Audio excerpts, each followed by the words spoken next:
Hi കൂട്ടുകാരെ, ഞാൻ എൻ്റെ പച്ചക്കറികളെ പരിചയപ്പെടുത്തട്ടെ. ഇത് പച്ച വെണ്ടയ്ക്ക, നല്ല നീളം വയ്ക്കുന്ന ഒരു തരം വെണ്ടയ്ക്കയാണ്. സാമ്പാർ വയ്ക്കാൻ വളരെ നല്ലതാണ്. ഇതിൻ്റെ കമ്പുകളിലൊക്കെ ഇങ്ങനെ കാച്ച് നിൽക്കും. ആ ടൈപ്പ് വെണ്ടയ്ക്കയാണ് ഇത്.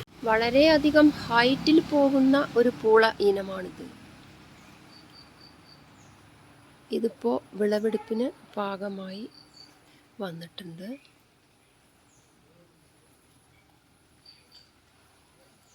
കിളിച്ചുണ്ടൻ വെണ്ടയാണ് ഇത്. കിളിയുടെ കൊക്ക് പോലെയാണ് ഇതിൻ്റെ ഷേപ്പ്. ഇത് നമുക്ക് വട്ടത്തിലരിഞ്ഞ് ഉപ്പേരി വെക്കാനും കൊണ്ടാട്ടം ഉണ്ടാക്കാനും പറ്റും. ഓണത്തിന് വിളവെടുക്കുന്ന വമ്പൻ കുമ്പളങ്ങയാണിത്. ഇത് നല്ല വലിപ്പം വയ്ക്കും. ഓട്ടിന് പുറത്തൊരാളിവിടെ കിടപ്പുണ്ട്. ഇത് റെഡ് ലേഡിയാണ്. ഉപ്പേരി വെച്ചാൽ സൂപ്പർ ടേസ്റ്റ് ആയിരിക്കും.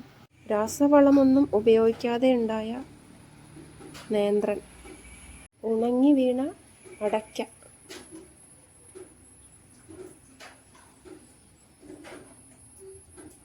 നാടൻ ചെറു ഇഞ്ചി എപ്പോൾ വേണമെങ്കിലും നമുക്ക് തൊടിയിൽ ചെന്ന് പറിച്ചെടുക്കാം.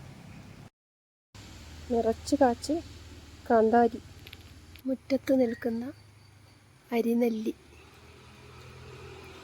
അച്ചാറിടാൻ ഉത്തമം.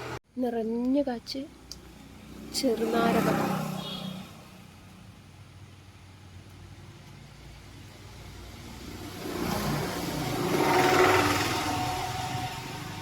മഴയത്ത് പരാഗണം നടന്ന് ഉണ്ടാകുന്ന കുരുമുളക്. ഒരു മാസം കൂടി കഴിഞ്ഞാൽ ഇവനെ നമുക്ക് വിളവെടുക്കാം. വലിയ ചേമ്പ്.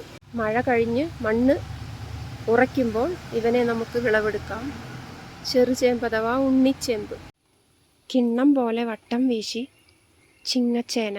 ഇല ഇങ്ങനെ പഴുക്കുമ്പോൾ നാം ചിങ്ങമാസത്തിലാണ് ഇവനെ വിളവെടുക്കുന്നത്.